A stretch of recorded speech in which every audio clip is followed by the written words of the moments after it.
እነዚያ ቀድ አፍላህል ሙእሚኑን የተባሉት እነማን እንደሆኑ ታውቃለህ? አላህ ላይ የማያሻርኩት በአላህ ላይ ሌላን አጋር አድርገው ያለ አላህን በፍጡራን ባህሪ የማያመሳስሉትን ነው። ሙእሚኖች አላህን በትክክለኛው ሲፋ ይገልጻሉ።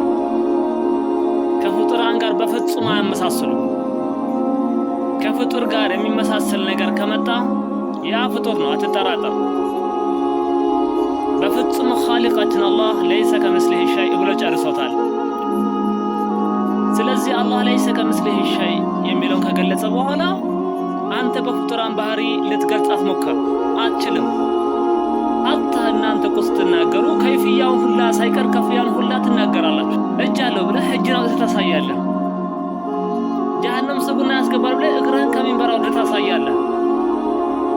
ያ ማለት እኮ ከይፍያ ነው፣ ሌላ ነገር ሊሆን አይችልም። ካጸደቅክ በኋላ ከይፍያን አለማሰብ በጣም ከባድ ነው። እኛ በአጠቃላይ ምንድነው ጅስምያ ማራቅ ነው ስራችን፣ አላህን ተንዚህ ማድረግ። ስለዚህ ልብ አላህ ይስጠን። እስቲ የምናስተነትን አላህ ያድርገን።